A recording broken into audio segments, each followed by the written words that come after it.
Alessandro, lots of humor and levity and playfulness there. Thank you so much for joining us from Marseille. It looks extremely beautiful, sunny and nice where you are. Alessandro is a composer and sound artist, Italian, based in France, and working extensively with language and the musicality of words. So it was, and a long-term associate of Liquid Architecture. We've been doing things together for a long time and been close for a long time. So a really obvious person to invite to be part of this project. Thank you for doing it. Thank you, Joel. Hi, Martina.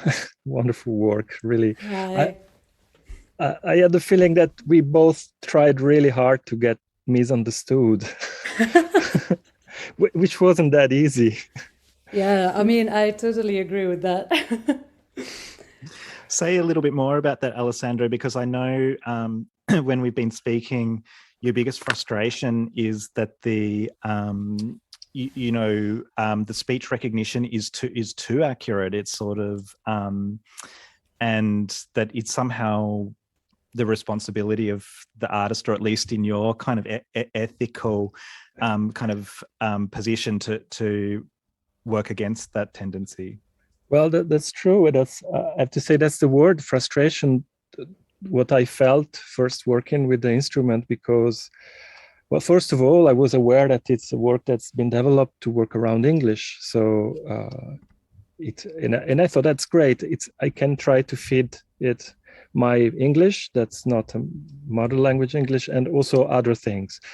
But it worked too well in the sense that it right away recognized what I first put into the machine was a transcription from the text from Giordano Bruno, Italian philosopher from 15th century, and in Italian and Latin, read by me. And the machine was just recognizing that's not English, and there was not much misunderstanding. There was just blank. It was just like nothing.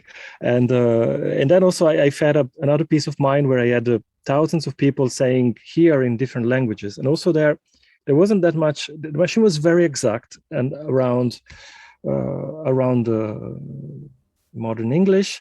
So I decided to work to change strategy and work around something completely different. And in which case I was like, okay, I'm gonna give the machine that plain English, super simple and simplified, like a pool of words organized by different syntactic and grammatical categories. And I associate chords, like different harmonic content to each one of those type of words. And then the word processor reorganized them, trying to sorting them out by their meaning, the meaning of the words. But in fact, what it's doing is sorting out the music by a logic that's not into the meaning of the. But yeah, that's true. The first thing was frustration, which I think is the same frustration felt by watching all those commercials and I mean, to me, it feels really like misunderstanding has always been a motor and an inspiration. And I think I really like, and I believe like like a new form of listening that this machine can suggest by absurd, like by not using it, but it actively suggests a way of listening that's in between languages, that in between. So there is always a space when languages are not static, are always evolving, are always changing, and I think a good way of putting oneself is to put oneself not inside a language as a totality and absolute, but also putting oneself outside a language and in a category where in a place where he knows he's not understanding something. There's plenty that's not understood, and be in this environment where there's plenty of sounds that may carry a meaning, but we don't know it. And I think, like, I mean, I really think misunderstanding is one hope, but I was thinking it's also kind of dangerous hope, because right now it seems to me that all these type of things are kind of criminalizing misunderstanding, like in terms of they tell you exactly when you understand, it's good. Not understanding is not good. So as soon as you don't understand the right code, you're out of it. And there should be something made really to taking into this gray area, like to let it leave. And I felt this was really interesting. I mean, I don't know how, Martina, you built your piece, but also it felt to me you were switching between codes and opening up this. I mean, personally, and also Joel knows through our conversations, I also had to work with a lot of frustration, but there were a lot of meditation points opening up while engaging with the instrument, because, for example, you said you had to switch to another way of composing, and what I heard was also that, for example, in your piece, there are like very neatly enunciated words, right? So the composition process in that sense seems smooth, or it can be listened to smoothly, apart from, you know, like the single elements. Well, one thing, for example, that I found very interesting, because Joel and I were talking a lot about context, and now you can contextualize certain words by selecting them with their neighboring words, right? So then you can sort of grasp a meaning of why a word is there and then play with that. But to go a step, maybe to take a step behind from a step back from this assumption of intentionality of language, what I found interesting when I was thinking about context was actually that if you think about language as something, as we saw also in the introductory video when they talk about the waves and how it's impossible to sort of separate the words and know where one word ends and the other one begins, that's co-articulation of language, which is true in all languages, right? And I found that actually when I was selecting words, for example, I was selecting sign, and then it would capture also the beginning of the following word, which was language, sign lang. And then the sign would start again, and then you would hear it, and it seemed that it was saying, when played back, it seemed that you would hear silence, which I thought was like a very nice way of thinking about context in the context of co-articulation, which is also that gray area as well in this sort of very controlled environment of speech recognition somehow. Yeah, that's true. I mean, it's the language I was feeding the machine is like a puppet. I mean, it's a very simplified, like all the words are. I don't know if you're familiar. Like for me, it was inspiring to think about this reaction between, ethnolinguistics and versus Chomsky. This idea, like you look at language as like a set of mechanical bricks and atoms that can build things like Lego, or you look at language as a flow where you cannot really separate from the next word, as you say, or also to me struck very much also from the background noise, like the everything that's around is sort of permeable, is not completely separated. So I felt also in your piece, I don't know how the noise came into it, but it felt that the words were sort of dragging in, like sucking in a part of the surrounding reality into this, and making it part of the complexity of it. Yeah, I mean, I think that there's some words that I took from a movie, and then there's that part in which there's like a very ridiculous, and that's the only word that I can use for it, like it's a really ridiculous rhythm that I decided to leave because I thought, well, this is ridiculous, and the meaning of it, which is basically asking the deaf people to speak, is ridiculous. It's a ridiculous request in itself. So I thought, okay, it needs to sound ridiculous, and it's gonna stay ridiculous, and that's because, of course, the machine was capturing these words together with this, like, the soundtrack of the movie and the background noise in the movie, which is Children of a Lesser God, a very famous movie from the 80s. So yeah, that's also very true. They sort of need to go together, and that's also about context, right? That influences the way we hear, what we understand, and it's also about thinking of noise as a constitutive part of language instead of something to be eliminated. Absolutely. So that's a very good comment, Alessandro. It's so nice for me just to fade into the background as the interlocutor and just have the two of you interview each other. I love this point that you've sort of brought us to about noise as the constitutive part of language, and also perhaps the part that kind of refuses the sort of imperative for intelligibility and sort of full capture that you talked about, Alessandro, the kind of resistant part. And we're going to move on in a minute, but I just wanted to ask you, Alessandro, about your choice of words, because there was sort of knowledge, need, and objective, introduction. And was there something about those words that jumped out to you that made you want to use them?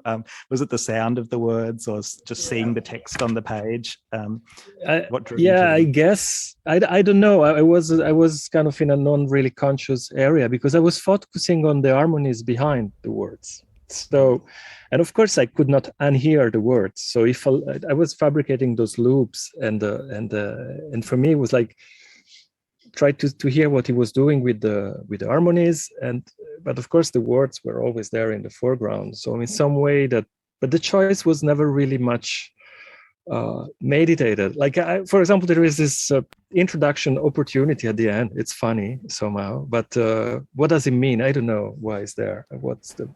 There's no one interpretation of it. Super. Well, let's be satisfied without the explanation, and just enjoy those two pieces. They were amazing. So thank you both for being here, and do stick around because we'll sort of reconnect a little later. But we're going to go into now a bracket of more music and videos. First by Tomomi Adachi, who's an amazing Japanese composer and concrete poet, and he's made a work called "Oh Baby, It's Bad, Schwitters in Bed."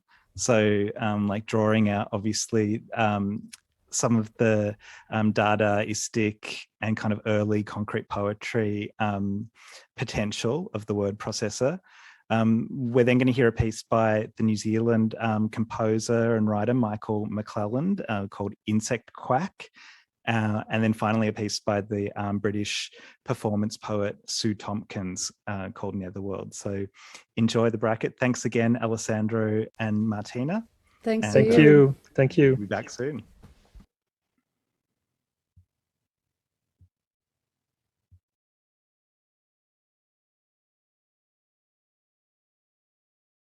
But we care. We care. Go take you just baby.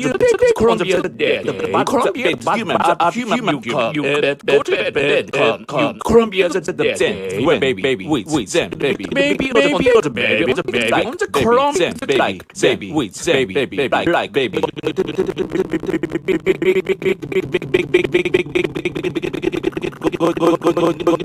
Take baby, Columbia baby, Columbia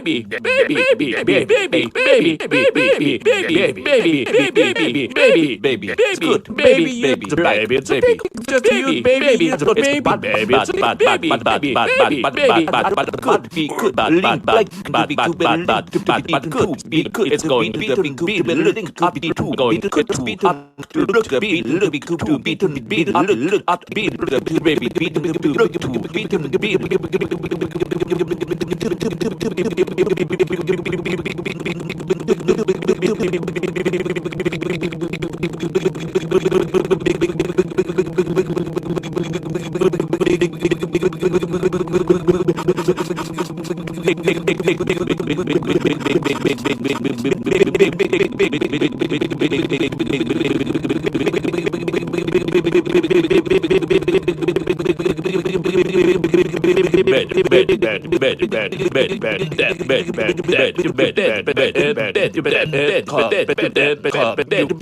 Go to your Colombia. Go to Colombia.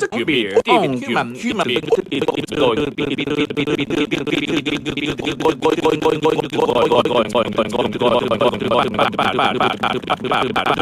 Look, bit human, bit human, other human to be linked human, but Colombia,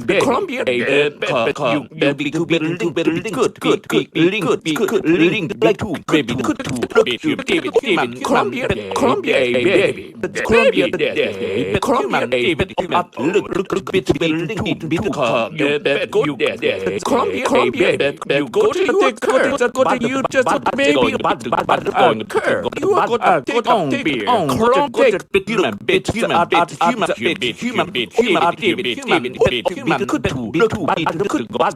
good, baby, good, bad,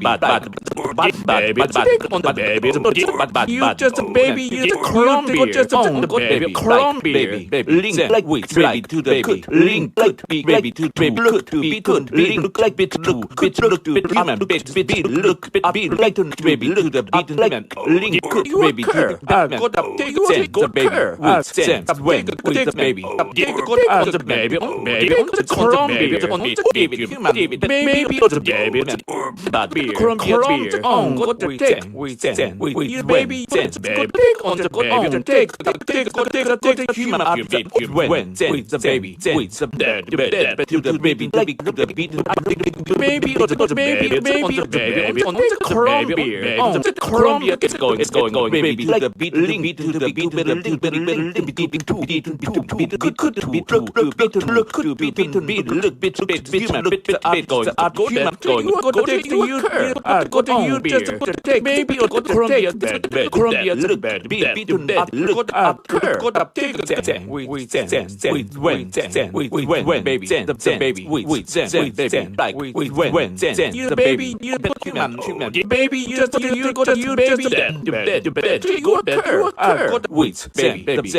baby.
And I've one E, I it, two, and is we, you and it, you and it just of, and it, the of it, it's tip, they, we, to it, it, of, it's it to the can, it's because it's the was one, it's lot was the no, these with, hope, you of, if round both, it's of, it's a can.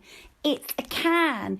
These things, this things, it's have, it's of, he things, of and people. It's after it's your personal of.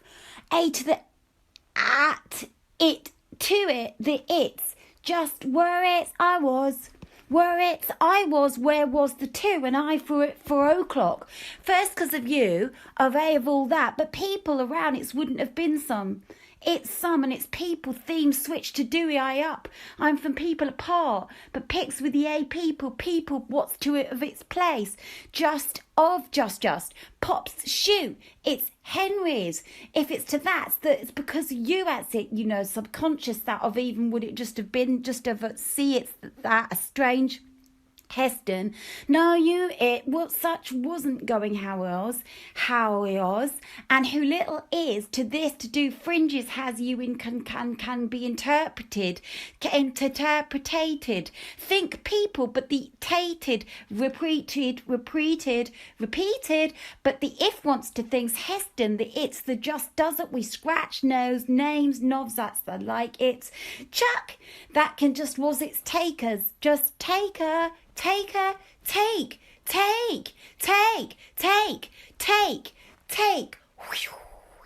just to the liberal represent things city intercom. You said just buildings, the secluded up with the overcolour, but was past that built to reacting some dark this one. You dream to how looking again it's translate funny industrial switch pit a film think deep dream little but time was calm do have speed and a speed in because colour how it was type a thought to like black adjust a want for fearful separate that we through a distributed without little so these head what was thinking I things one was the thing everything it's like because you make all to themselves a subconscious but head that was Brad that was for this to know it's not I in film fiend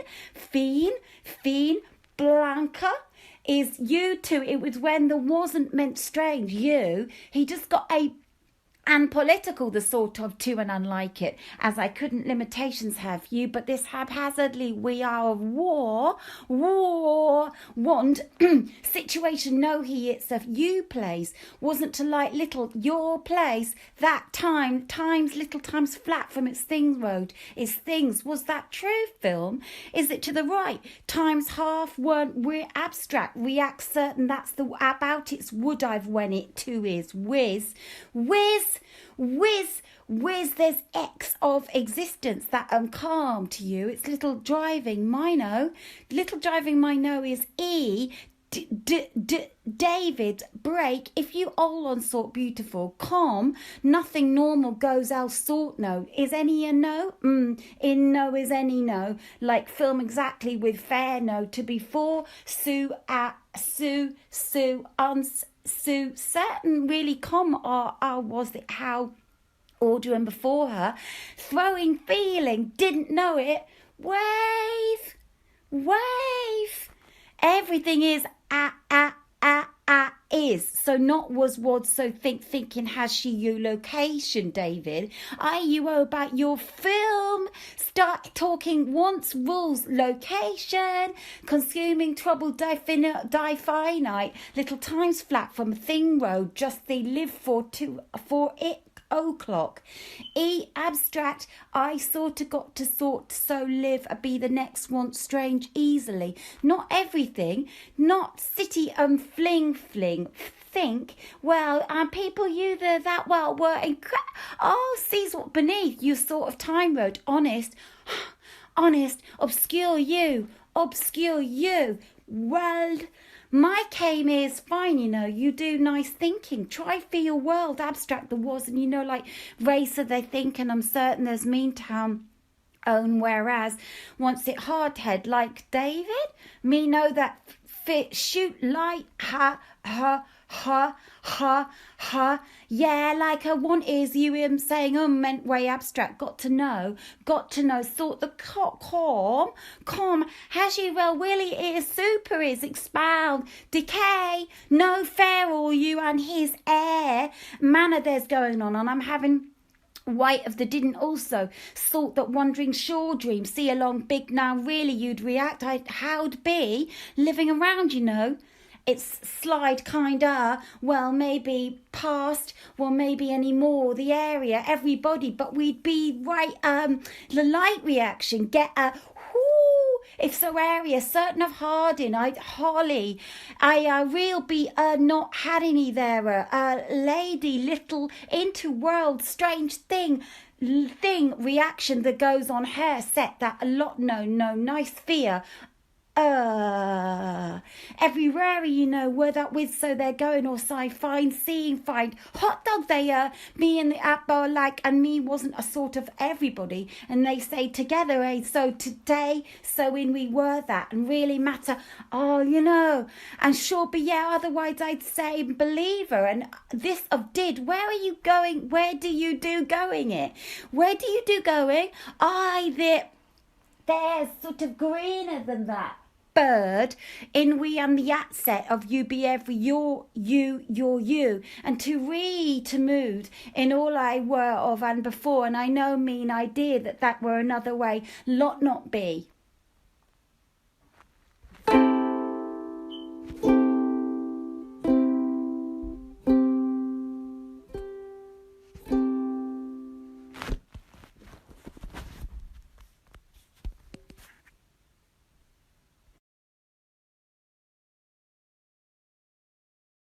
Wow.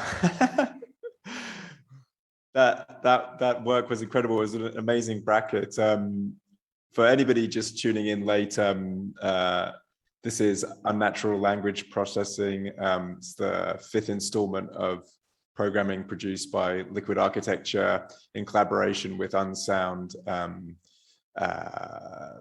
It's part of a project called Machine Listening. I'm James. Joel's been hosting this evening so far, well, this afternoon if you're in Europe, whatever. I'm one of the team too. Joel, at the top, we had Tomomi Adachi, in the middle, Michael McClelland, and then finally that work by Sue Tompkins, which is still blowing my mind. That's the only live one out of those three, isn't it? Like that was produced by Sue using the instrument or using speech recognition, right. Exactly as you put it, it's a performance piece. Whereas Tomomi has cut up a video of himself doing a very sort of idiosyncratic reading, I think of a Kurt Schwitter's piece or a sort of a version of a sonata somehow, and you had the two sides of his face kind of coming into conflict with one another. And that was produced in the instrument interface. And Michael McClelland, whose work we heard in the middle, he produced a whole number of short pieces that were kind of pile-ups of, I guess, verbal kind of material, word sounds, just, becoming absurd and sort of textural and humorous. And we'll share a bunch of those on the website beyond this program. But Sue's work, she is not someone who sort of naturally uses, like computers and sort of very mediated technologies. She's sort of very much a kind of listening to conversation, paper and pen, and performance of speech. And I think for her, the transcription medium, the computer transcription, in a way, became the kind of notepad, the place where the words are sort of, offered up for potential reading and rereading and recombination as speech acts improvised in that incredibly sort of fluent and sort of, again, skirting on the edge of what Martina and Alessandro were talking about, that indecipherability, the sort of threshold of language and noise and more than language. So that, it's kind of interesting the way that she is so intelligible, though. There's something like, it's so perfectly performed that you can sort of understand every word, but the sense, just seems like this. I kept thinking of automatic writing, and I was thinking, well, what's the unconscious that's being sort of channeled here? Because it's, it's not exactly a human one. It's some kind of, hybrid. Anyway, we're going to change tack now a little bit. If we could, if we're going to invite Mihak Sawhney to turn her camera on. Mihak is a researcher and activist who sort of works across sound and media in relation to South Asia. She's currently completing a PhD at McGill and has been working with Sarai in Delhi since 2017. Mihak, are you with us? Absolutely. Hello all. And first and foremost, thanks a lot, Joel, James, and Sean for having me here. It's been an amazing event so far. All the pieces were phenomenal. The conversation so enriching. So it's really a pleasure to be among everybody here.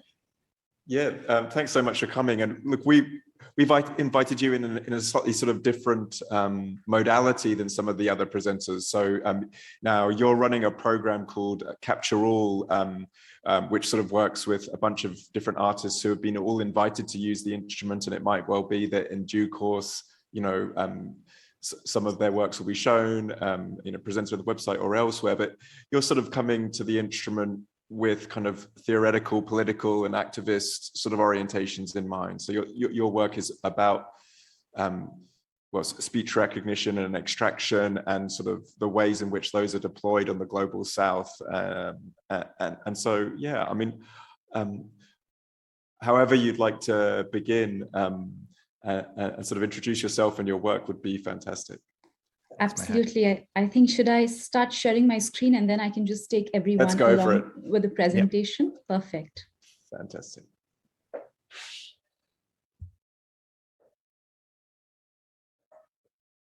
Is my screen visible, right? Perfect. So, yep. Thank you. So hello everyone again. And just before I begin, I think I'd like to make an acknowledgement about the fact that a lot of what I'll be discussing today will appear in a forthcoming paper by Jonathan Stern and me. So a lot of my ideas have developed in collaboration and in dialogue with Jonathan and many other colleagues at McGill. So what I'll broadly talk about today is data genesis and speech recognition in India. And it'll be in some senses stepping back from the instrument and rather going into the black box, trying and understanding what actually goes into or does not go into the black box of machine listening in particular contexts. So it'll broadly be understanding some of the socio-political stakes of developing speech recognition engines in multiple languages. And I'll begin with two quick notes. The first one being that all of us know that this particular instrument supports only English, and there have been a lot of conversations around the kinds of misrecognitions or around the unintelligibility that working with different languages produces. So I'm coming from the context of India, which is a very multilingual context, and working with the semantic dimensions of the machine in the instrument rather in any meaningful way is a very complicated process because India is a very multilingual country. And just to give everyone some sense, according to the 2011 census, about more than 19,500 languages and dialects are spoken in the country. So that's the first point, to give everyone a sense of the scale of multilinguality. And number two is that I still tried parsing through some Hindi speech through the instrument, and the image on the left is what I got. So just some random English words and lots of ellipses. And if I would play this, it would just be some random words and noises coming up.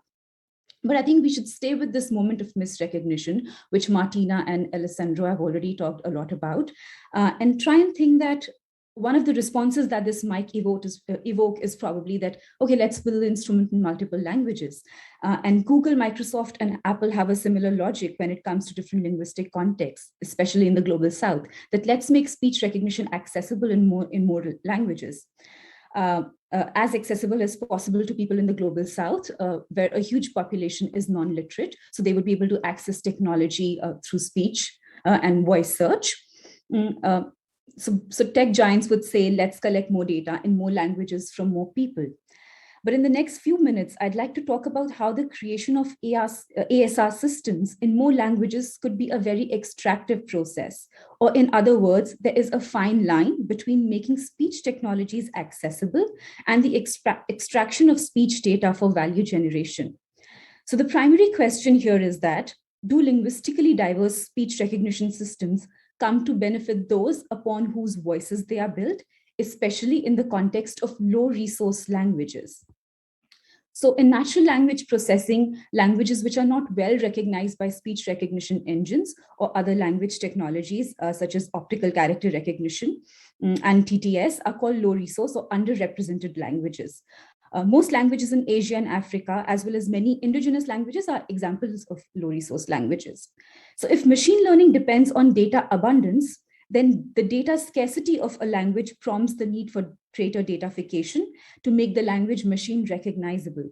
In some senses, the ethical discourse of making corporate speech technologies in low resource languages more accessible has replaced the erstwhile Western discourse of mitigating technological backwardness through tech developmental projects in the global South. And I'd actually like to share a few examples of how voice data in low resource languages is actually collected. And I'll run us through 3 quick examples. The first one comes from this recent paper in the field by computer scientists, which is actually titled Crowdsourcing Speech Data for Low Resource Languages from Low Income Groups. And what they did was that they collected voice data for an Indian language called Marathi from 3 different groups. One group was indigenous people from a rural area, low income, the poor people. The second group was, again, slum dwellers and poor people from an urban context. And the third was English-speaking college-going students in Mumbai.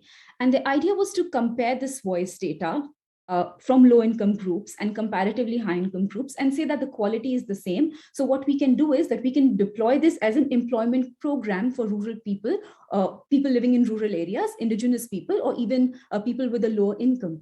But the idea is that they're using unemployment as an excuse to gather voice data, which is extremely problematic.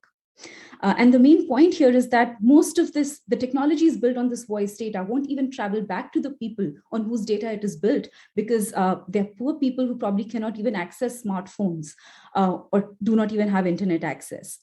The other example is about the creation of or the digitization of books and handwritten manuscripts in multiple languages, because in addition to a speech corpus, even a text corpus is needed to build speech recognition technologies, especially when there's a desire to combine optical character recognition and speech recognition so that printed text can be read out directly. But what the government of India did was that they digitized these physically dispersed books and manuscripts by saying that, okay, people will have an open library, a digital archive to access these resources. But the ultimate aim was actually to build a database for building speech recognition systems. So Mara Mills and Xiaochang Li, in their history of voice of speech recognition systems, actually build on, try and develop this and show this transition from the sound archive to the acoustic database. Here it's the opposite move. They build a database and then call it a public archive to convince people of the fact that this is a useful project. And the last example is that many computer scientists would argue that building speech recognition engines and collecting voice data is a means of preserving endangered languages. But in many cases, the voice data, which is collected from indigenous communities, never goes back to the community. And the community, and so many times the community isn't even aware of the ethics under which these projects are taking place.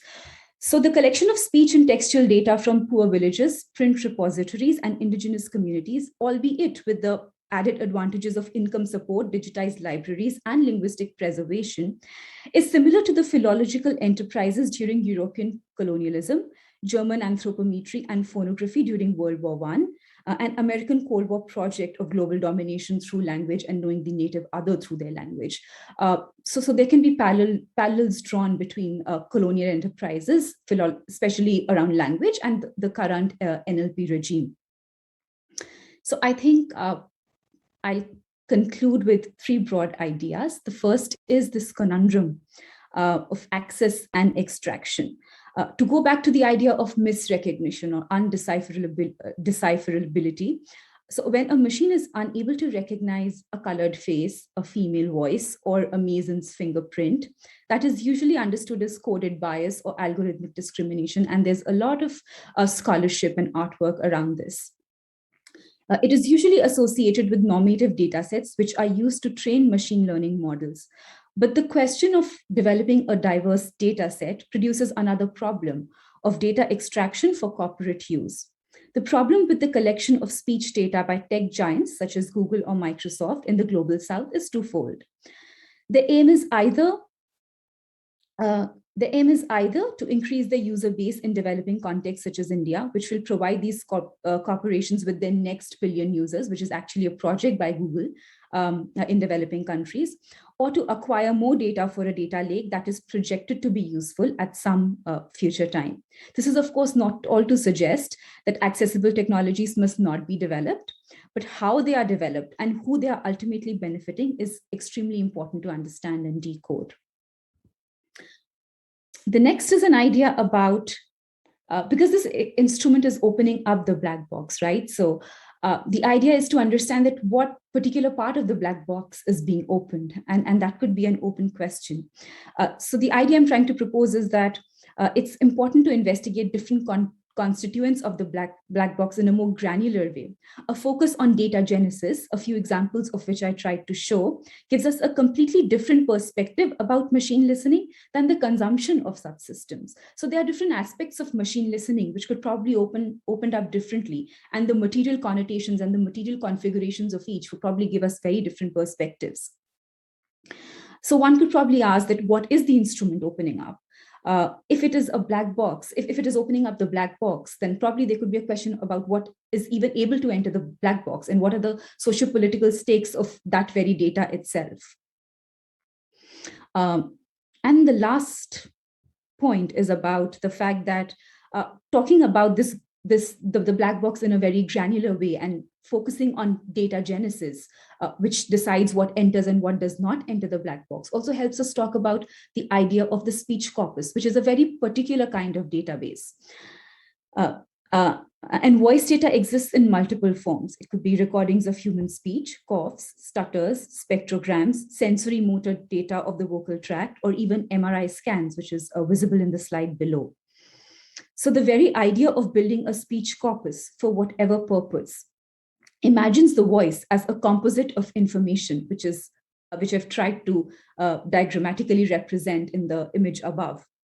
Machine listening of the human voice can be used for speech recognition, identification, lie detection, emotion detection, or even medical diagnosis.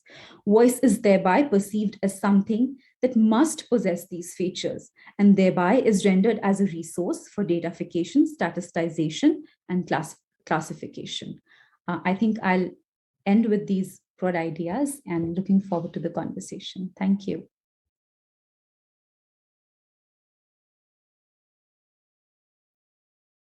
Mehak, that was so rich. Thank you so much. My mind is kind of bursting with ideas. I mean, the first thing to say is, yeah, thank you. And I think you raised really important points for the development of the instrument and the kind of the impulse that we've had towards inclusion across the board. I mean, I think, is it too strong to say that there's a kind of, it's not exactly a politics of non-inclusion, but a kind of almost like a Luddite impulse or something to say, you know, hold your horses, right?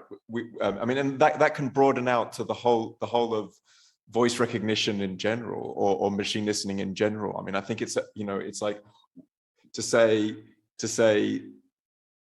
we need to, it's maybe an argument for slowness or an argument for against the impulse to the omnivorousness of all of these kind of machinic systems. Always more. The answer, no matter what the problem is always more, right? So the fix is always more data, more time, more computing power, and the politics of your project is to say often we don't want to be included, or we don't want to be included on those terms. who is the we's that are even being asked in the first place? I mean, I think it's Yeah, I think it's like a Pandora's box in some senses, because there can be so many tangents to this.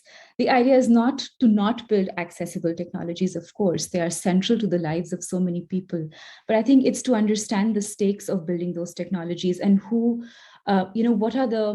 what are the companies or the people or the mechanisms of building that technology. It could even be something as simple as the business, as the business model of a particular company. So they could be people developing these technologies, but probably not tech giants like Google or Amazon or Apple. So that is what I meant, that we probably need to, and slowness is a great metaphor for that, to slow down or to step back and probably try and investigate that. What is happening when access becomes the logic of data extraction?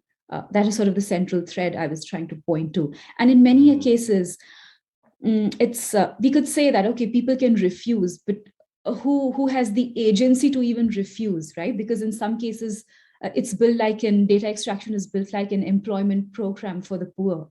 And of course, when you're hungry, you're not going to think about losing your voice data. So there's this complex infrastructure that goes behind the black box, behind the actual process of teaching the machine how to learn what to do. And that's what I was trying to point towards in some senses, if that makes sense. Yeah, voice donation is a thing now that we started to see pop up. Like a rhetoric of voice donation is always in terms of accessibility. So often, there's a Google program recently for people with Down syndrome that invites people with Down syndrome to donate their voice samples. And, of course, and it's just that terrible paradox of accessibility where, like, on the one hand, you're like, of course, a person with Down syndrome should be intelligible to a voice recognition system, especially when services, might be dependent on that as they're rolled out in relation to healthcare provision, increasingly, and so on and so on. But on the other hand, why on earth should this be something that's donated, and what are the terms of that donation? I mean, the kind of that point that was raised earlier about the sucking up of audio data, it just seems so powerful right now. Look, there's so much more that we'll continue the conversation another time, Mehak. Definitely. But it might.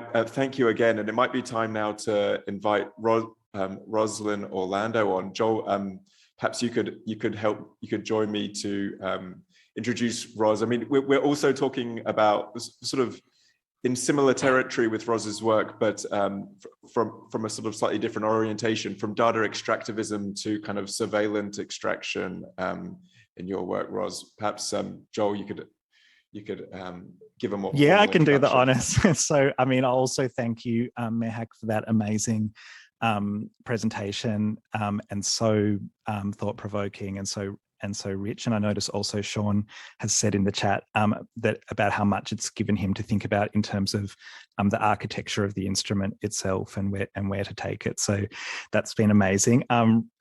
Roz Orlando, super, thanks for joining us this evening. And Roz is an artist and also a composer of experimental music, more and more focused on music and composition, but always dealing with technologies, mediation, language, and kind of human-machine kind of interaction. So it's been really excellent to speak with you over the last few weeks about kind of developing a project using the word processor. Do you want to maybe begin by just kind of taking us through the context for the work you've made and what it's about and how you've produced it?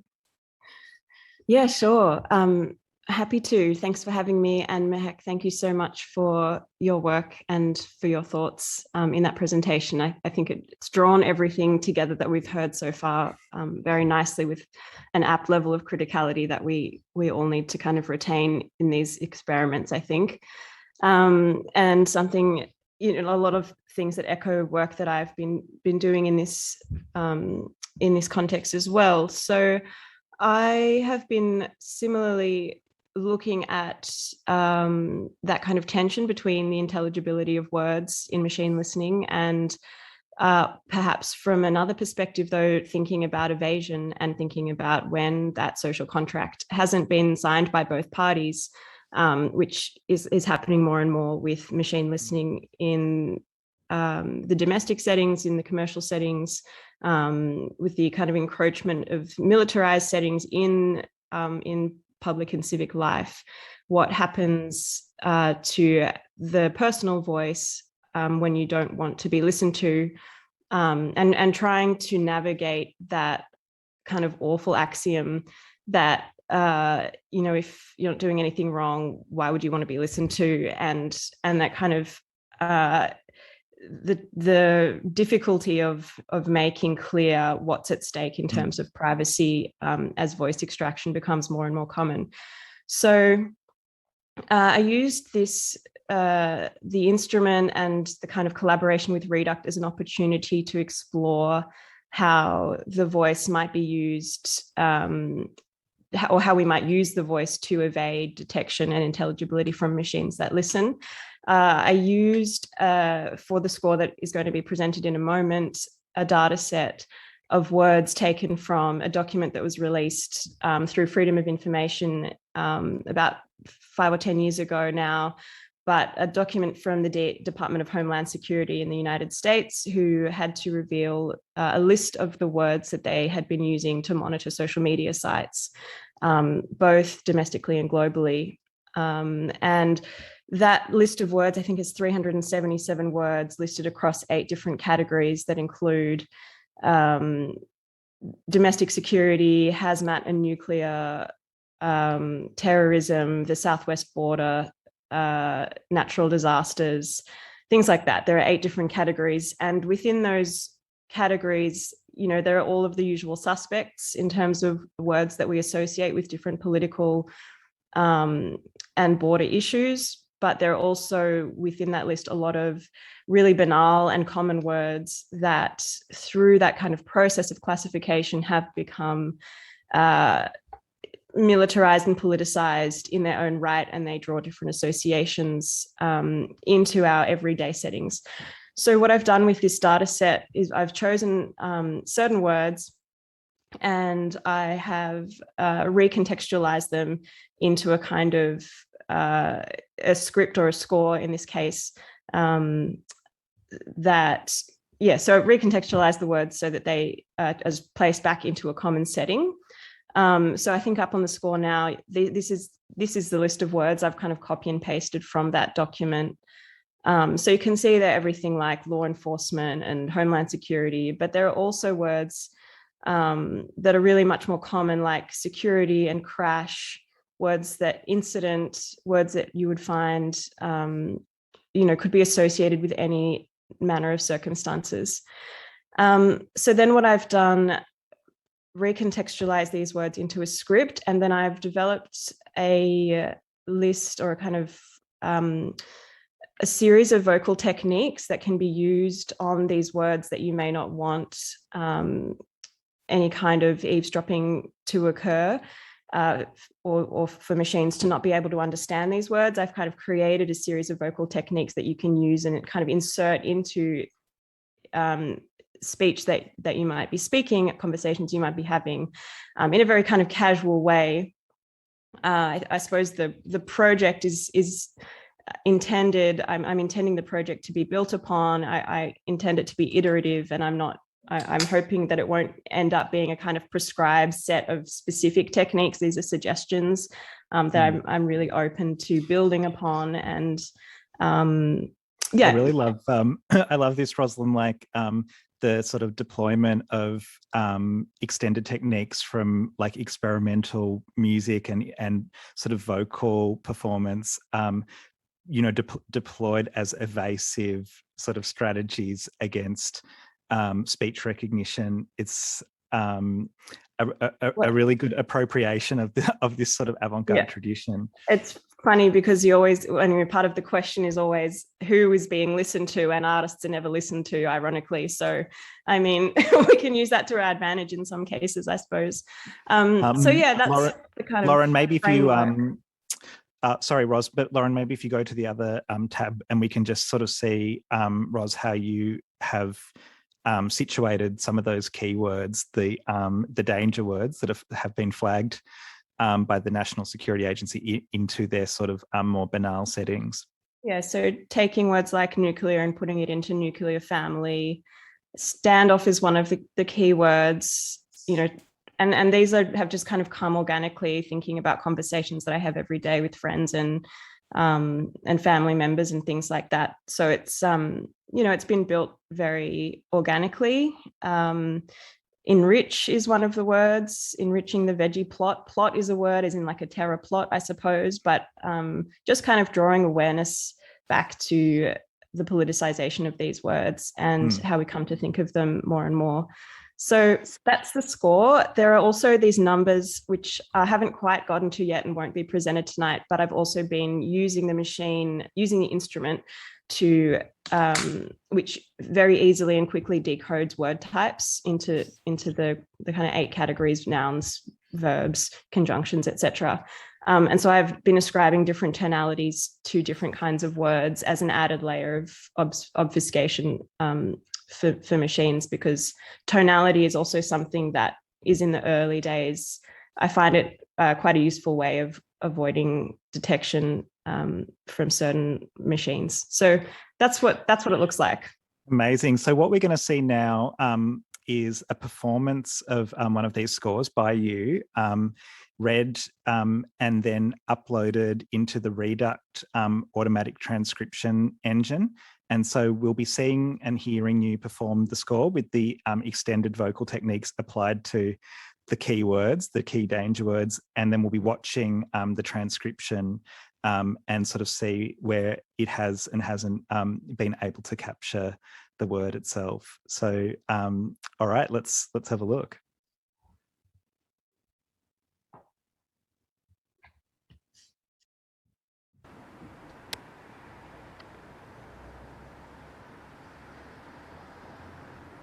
The baby is an exercise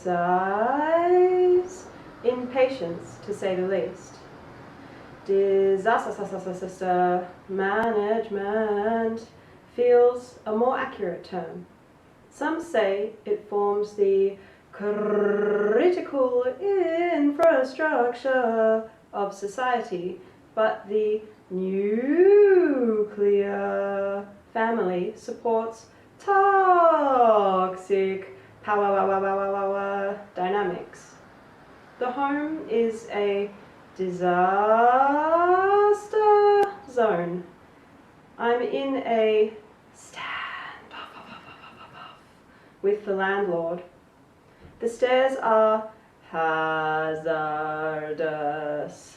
There's asbestos in the back wall. Men in hazmat suits are coming to get it removed. The taps leak.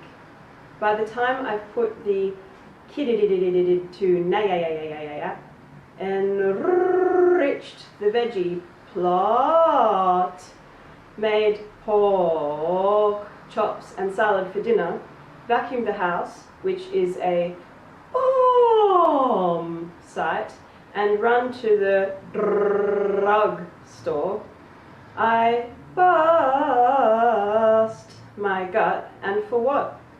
The dream of domestic security via the nuclear family, an electric car, an annual interstate holiday, and 10,000 followers on social media. Exercise isn't really my thing, but I am doing Pilates to mitigate aging. I tried a body attack class once, never again. I generally look after myself. I put on sunscreen to minimize exposure to radiation from the sun. I eat homegrown food to avoid chemical pesticides. I eat antiviral foods and foods high in antioxidants as prevention against free radicals. And I eat foods like garlic and turmeric as prevention against biological infection. I also eat yogurt for good gut bacteria. If I could, I'd be in the garden, rain, cloud, hail, hurricane, tornado, flood, storm, typhoon, snow, blizzard, sleet, lightning, or any extreme weather. I'd pickle vegetables from the back plot. You have to sterilize the jars before pickling to avoid contamination. Tend the worm farm. Put up nets to prevent the possums from looting the lemon tree. My grandparents were agricultural farmers. Now we're on the brink of environmental collapse. I'm really just plugged into the shooting off emails, trying not to get too snowed under an avalanche of work.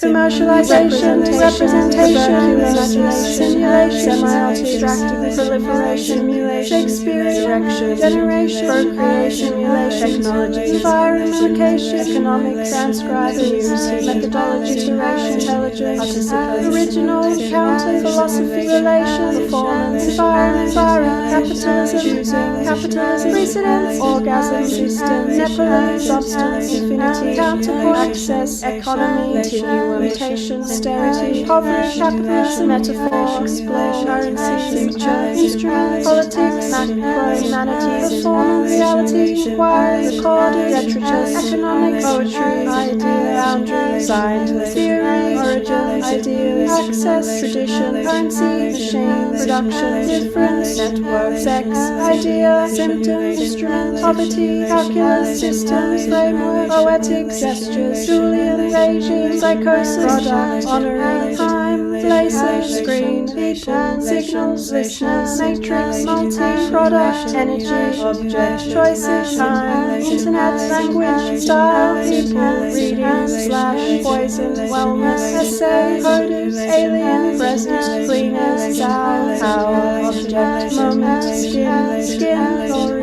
version, Caltech, pharma, internet, logics, moment, skin, lines, garbage, power, age, product, texts, language, version, theory, slash, texts, access, machine, culture, form, chains, conjure, ism, walls, lipo, music, language, tenant, access, words, cells, nature, pockets, holes, snake, value, time, institute, lines, result, roots, books, human, image, code, pure, center, tree, hail, thoughts, snake, ghost, internet, pool, con, books, drugs, round, down, will, say, puff, clue, act, exactly, puff, George, puff, eights, theme, colors, whilst, home, jump, settings, counter, dumping, top, act, check, nearly, art, word, micro, contact, persist,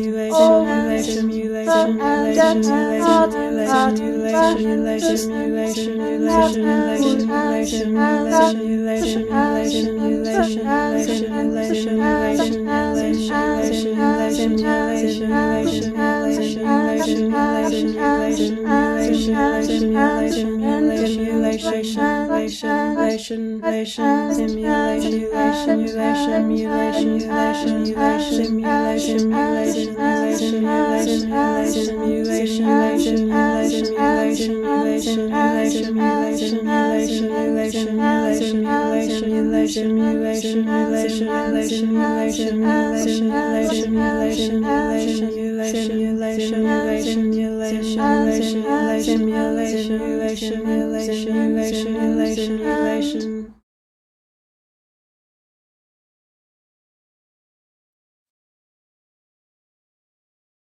Amazing.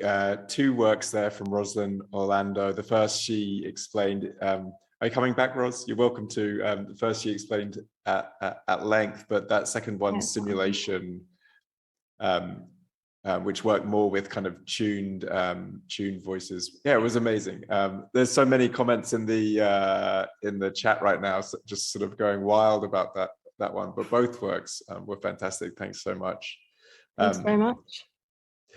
Is it worth saying a few words about how that second one was composed with the instrument, Roz? Or would you rather leave it kind of mysterious?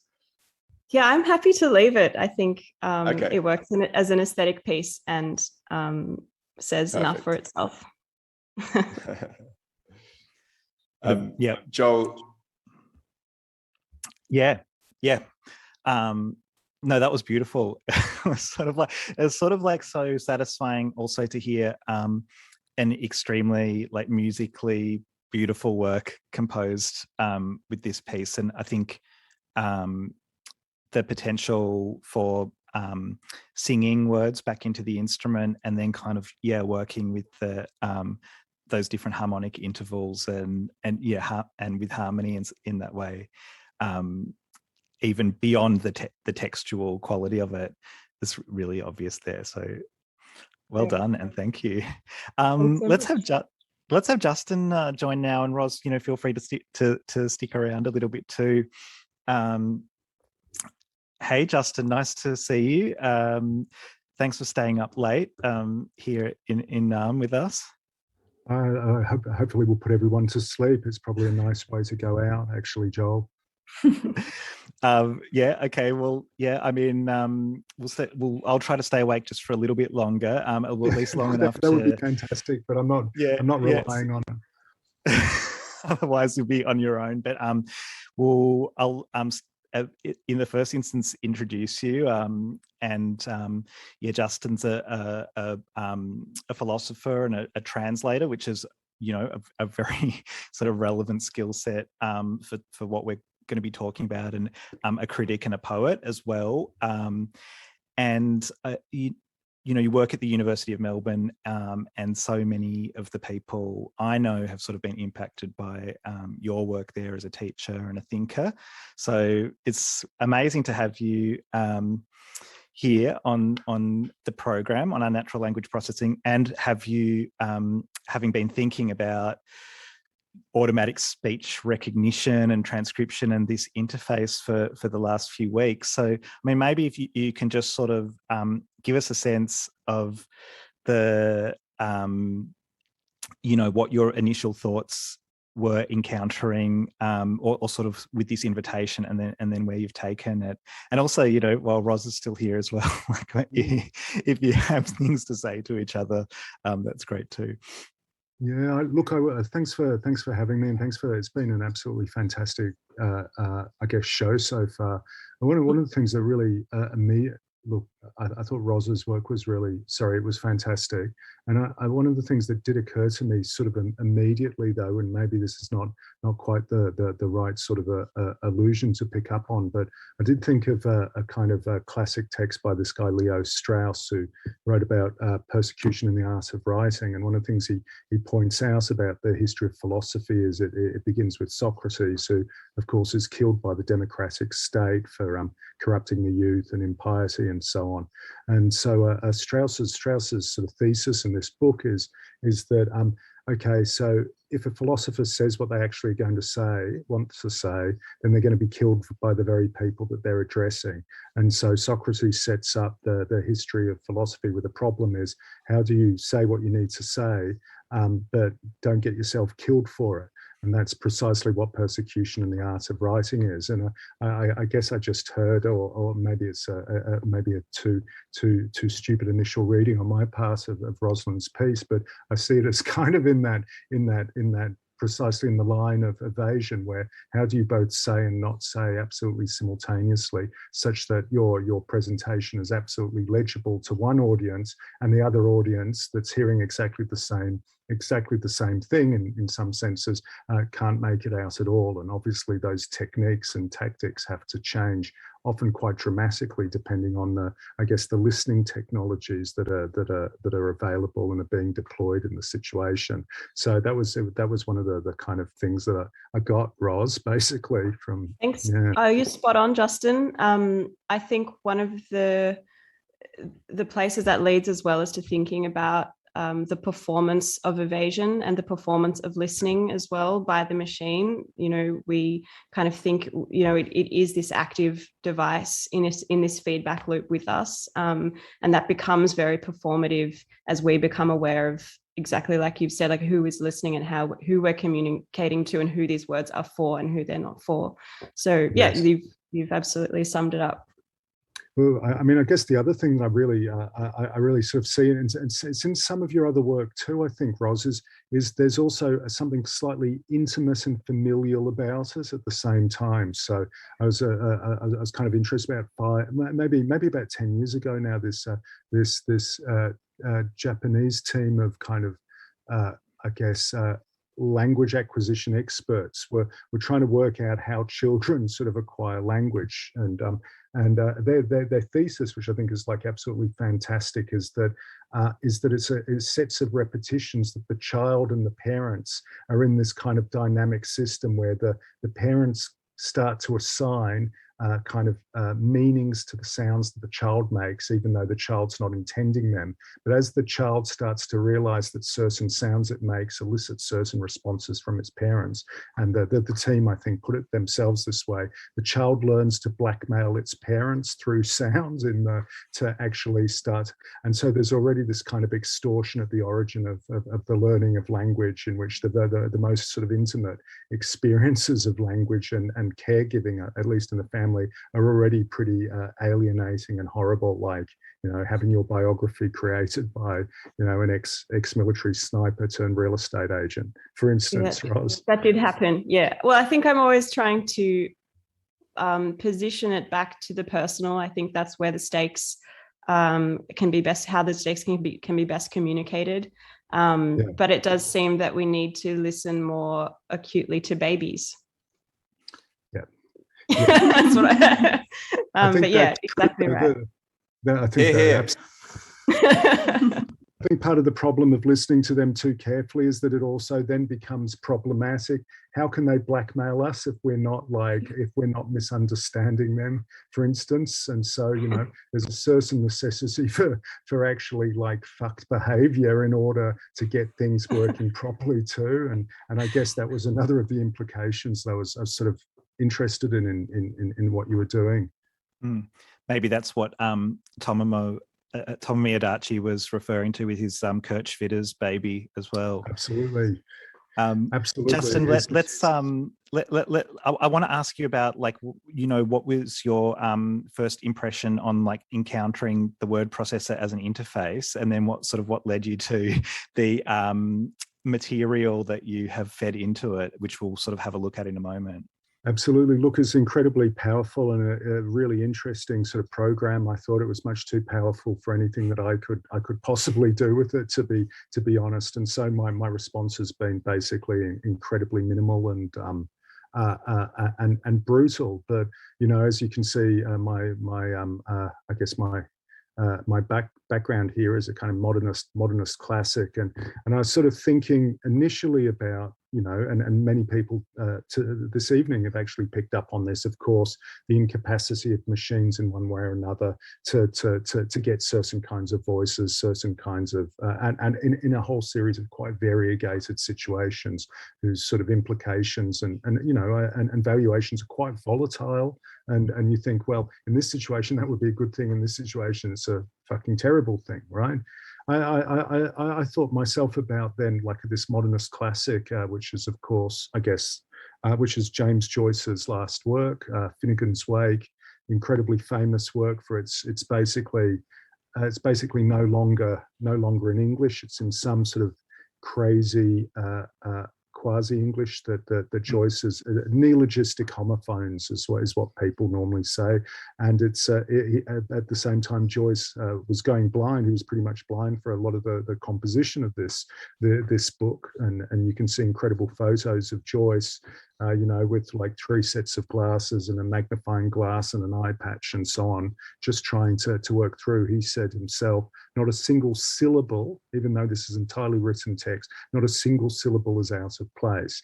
And part of the problem of this text is when you read it out, it's really kind of nonsensical, and yet you get kind of bits of sense at the same time from it. So, so I think we're going to have a look at the text. I think, Lauren, if you can bring up the opening paragraph there, which is the part of the text in question. Is that right, Justin? As we scroll down and here it, and here it is.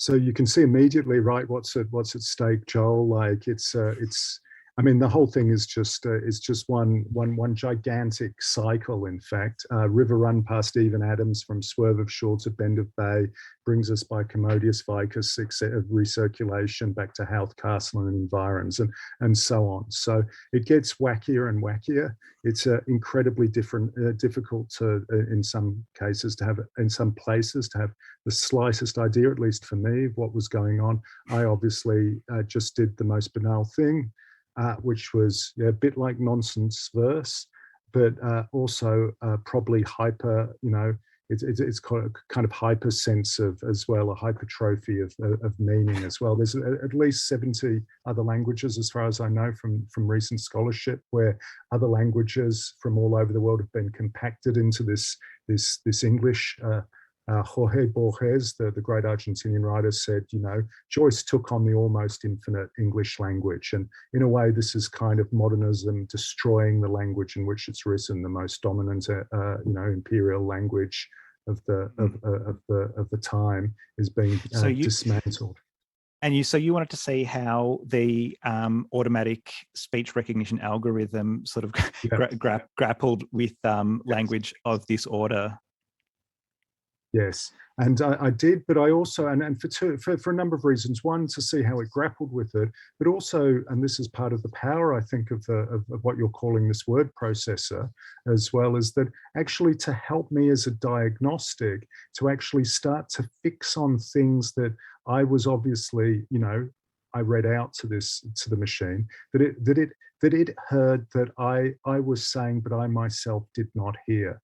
And so almost a kind of Walter Benjamin famously talks about, say, photography as revealing the optical unconscious, where everything that's in the background that you never see normally, right? But here it is, part of the photographic frame, plain as day, as the phrase has it. I was wondering if I could have a kind of almost a similar experience as well, where the machine actually tells me something about the text that isn't written, that I didn't hear, and yet nonetheless was something emerging from within what I said, regardless.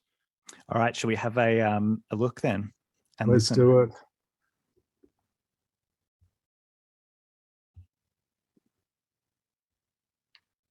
River run past the Anne Adams from swerve of shore.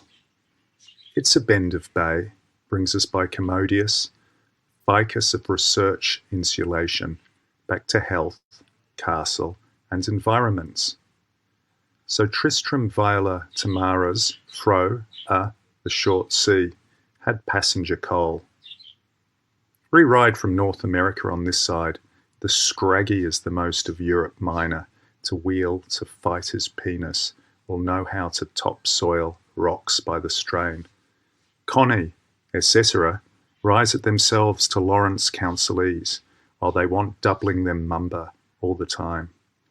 Or a voice from a 5 bellows Misha, Misha to tell Talf throughout pediatric, not yet been as soon as after had a kiss cat Boston, did a bland old Isaac.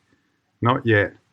That's all fair and fantasy, was so sisters Rothwith and Joe Ressa Peck of Pass, malted Jim or Shen, brewed Bayek, Lice and Rory, and the Richon brow was to be seen a ring sim on the aquifer face.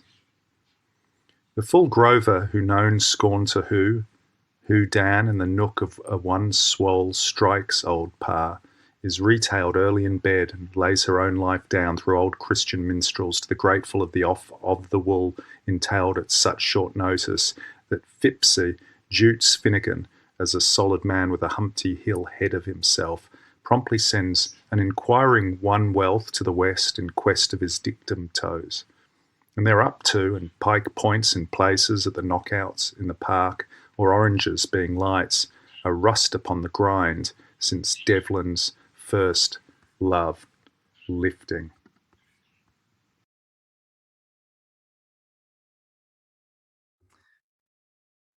All right, Justin, if we can have you back, and then James put an important clarification in the chat there, which this was actually the third, the semantic drift past 3, right? So this was Finnegan's wake into the Reduct transcription engine, read back, retranscribed, and read back again, sort of three times. So, and here we can see the original text on the left with the kind of final transcript on the right.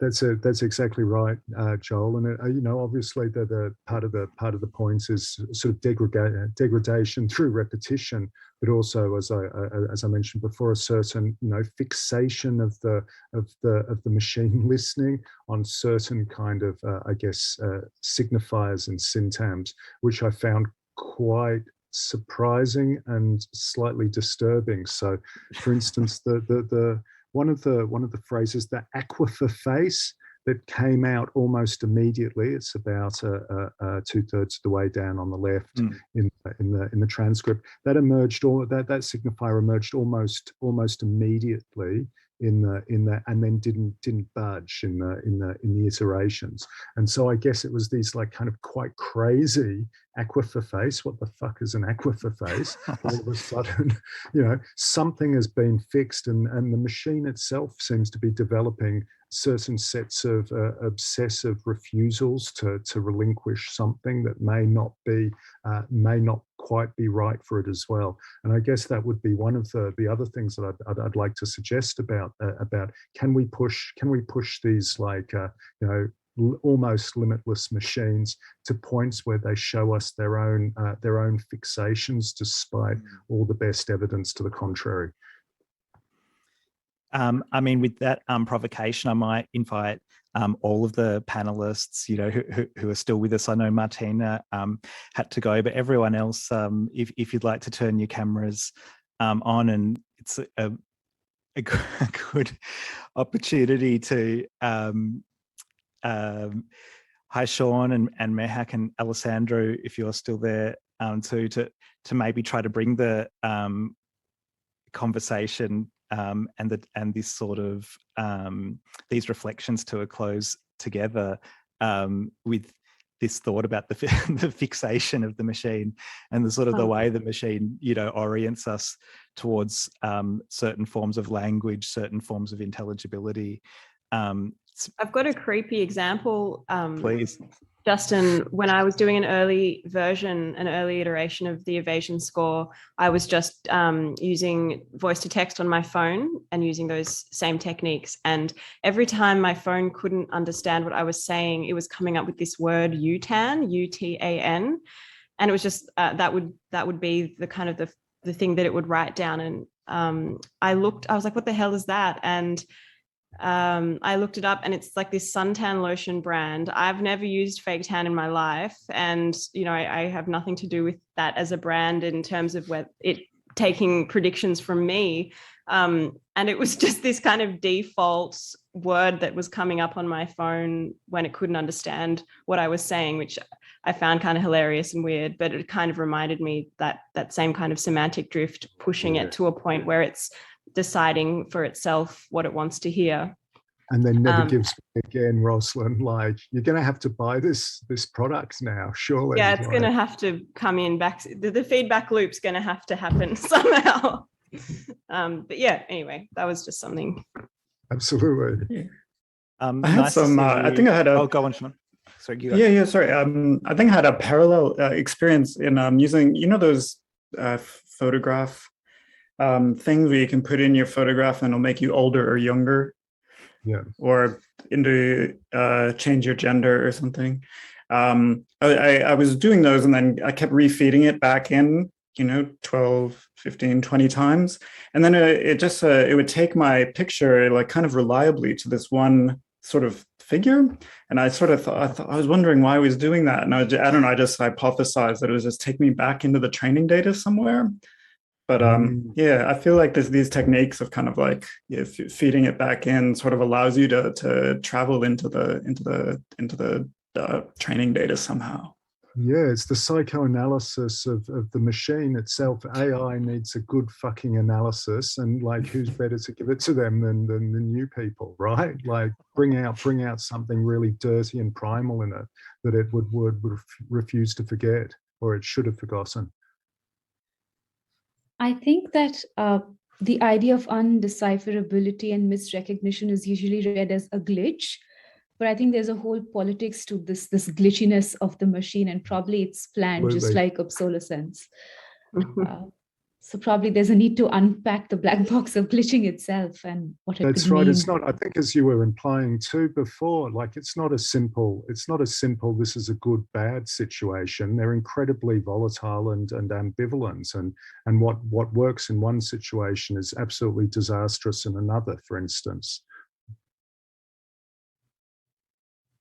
Alessandro, can I invite you to Sure. say a few words and reflect? It's been a long time since we talked. I'm pondering all this. I like Steve Liu's comment, machinic unconscious showing the enslavement of its own subjectivity by what it had to be trained when it was a mini computer. Just a baby computer. Well, that's kind of in the true spirit of psychoanalysis. It really comes back to what does that mean for like, what does that mean for for us or for the human or for the coder, or what's reflected in the machine is actually what is reflected of us. So that's kind of always where it comes back to as well. I'm wondering, like, this brings to mind like whether there is kind of two types of recursive loops or feedback. There's one type where the more something feeding on itself, and then there is increasing debris and like the noise keeps growing. And there's another type where it shrinks down to nothing. So it's like when you start pouring, you have 2 glasses of water and one is empty, one is full, and you pour the water from one to the other, and the end is empty. And it would be nice to imagine the opposite image, like you have 2 empty glass of water and they somehow fill up. I don't know. I wonder if at some point there is an essential change of paradigm then that instead of going in one direction, it goes in the other direction. That was a question that I asked to Joel and in conversation, because I was wondering, is there something essentially, I mean, the mechanization of labor processes and has been going on for centuries, and there's been some ways of working around it through this noise that somehow happened to this excess, and the question is whether in this digital turn, things turn it essentially different, or maybe not. I don't know, because when things turn, if it's true they really turn essentially different, then the stuff starts really to disappear, and you don't really have any more this sort of the debris and dust to work with that can be really fertile. I might turn that. Sorry. Oh no, you go, Justin. Go. Oh no, I do think there's something really different about the situation we're in, even though I guess everyone says it, but also none of us are really able to place ourselves properly with it. But I mean, I just have a formula for it really, which is, like it's as stupid as it gets, but the Neolithic sort of revolution was the expropriation of land. The capitalist revolution was that of labor, and the digital revolution is the expropriation of our language as such, right? And I guess that's my stupid formula for trying to just sort of capture how extreme it is where we are now. Yeah, it's on sometimes if like along this path, I wonder if you can go back to a much older dichotomy into spoken and written, and in a way, I mean, I know it's really stupid to think in dichotomies, and reality is much more complex. But in this case, I think what if this is all about turning stuff that's spoken into something that has written record, and when stuff has a written record, you can be all accountable for it, and it can be counted as a quantity, becomes a quantity. Whether when it's spoken is in the air, it's sort of, it has this fleeting. So in this case, it's a massive writification of reality, like everything gets written down somewhere. But maybe it's just a stupid simplification. But when you make your example about Socrates, I just wonder, yeah, you're talking about what philosophers were writing. And in fact, Socrates never wrote anything. It didn't work anyway. But so I don't know. Maybe it's not enough as an analysis. We should think in new paradigm. But something on this kind pops to my mind.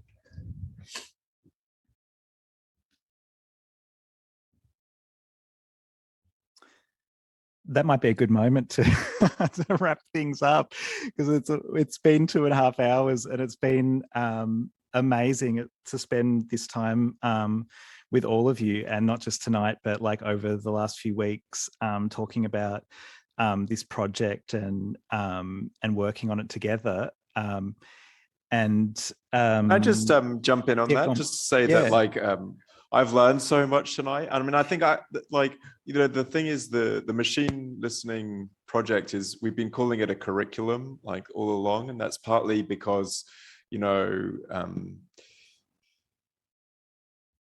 well, I don't know exactly where I was going with that, but my point is that like this instrument is, we definitely are thinking of as a form of pedagogy, and that like to work with the instrument, to think with the instrument, and to work and think with people who are working and thinking with the instrument is a form of research. And it's clarifying. It's like having an object in your hand. I mean, the black box, like Mehek's point about the black box sort of going infinitely deep, right?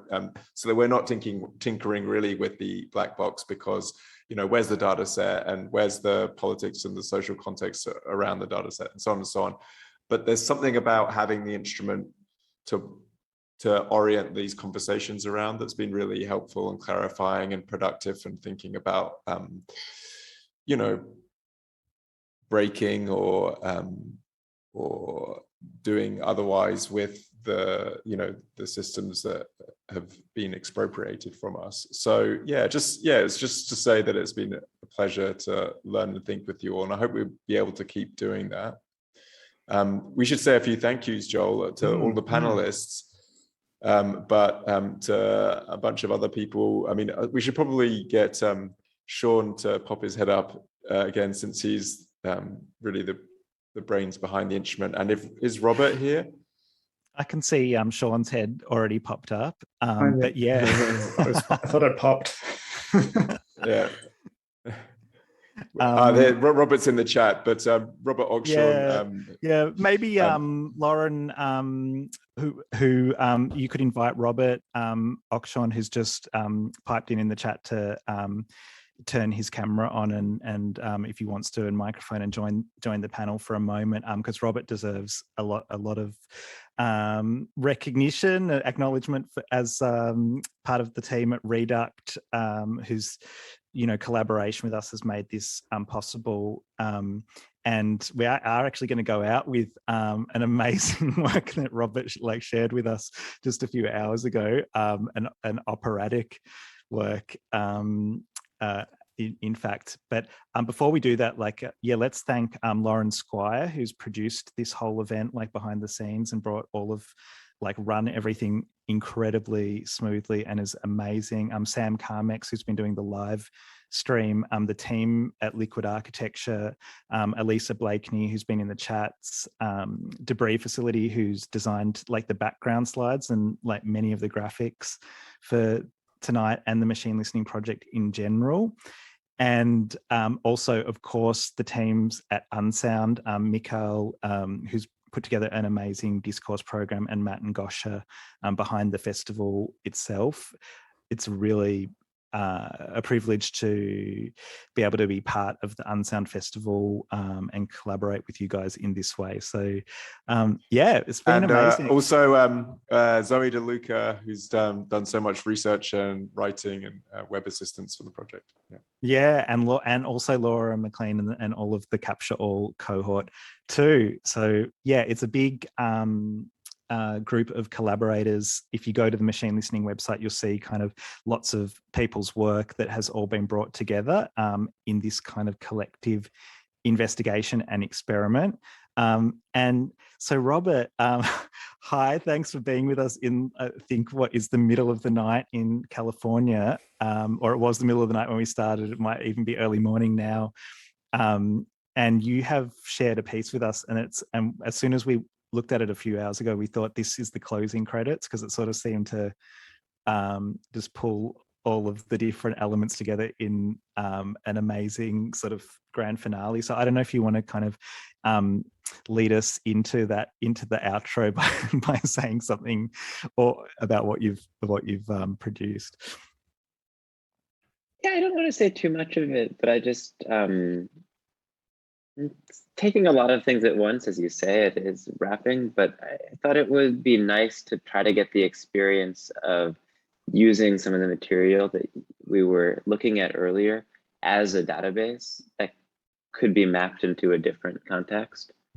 And so it's a kind of a very basic A to B matching experiment of matching sounds from one source to another. But also has a kind of effect to it. And it has the epic quality of an opera. It does. Thanks, everyone. Thanks so much for being with us. Enjoy Robert's piece, and we'll see you all next time, and be in touch. Thank you. Thank you.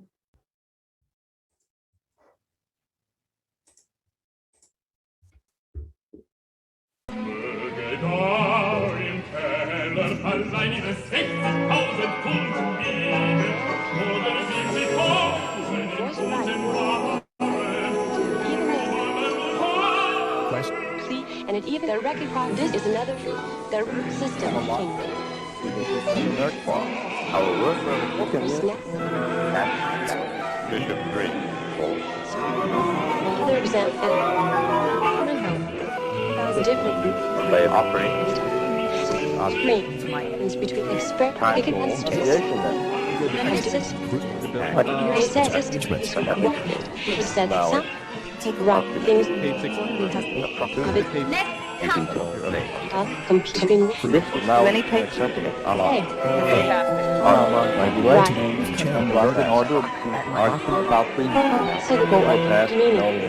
And that sound alike. developed it.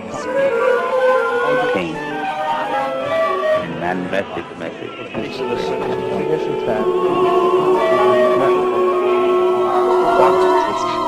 But right.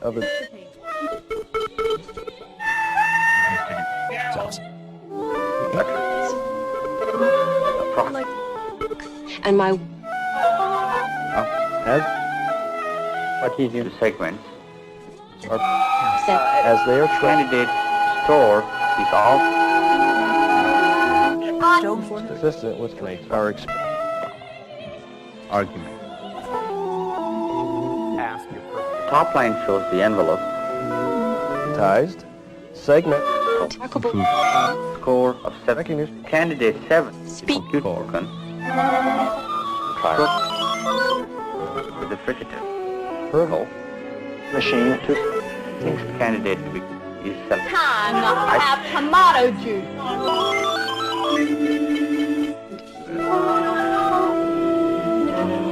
Recognize. Or Checking account. Computers. Tell me all about China. conform to the Tell me all about China.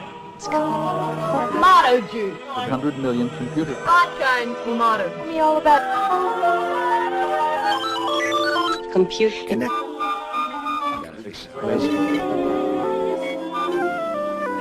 Department 85. The system process. Required to understand. Pick up. Pain. Task. It consists. Your checking account currently has 5 of them. Okay. Graph this up. in a business model. Because of This is tell me all about 2. Beta times gamma. Alpha. And then path. Avoid trial to pass. Additive pass.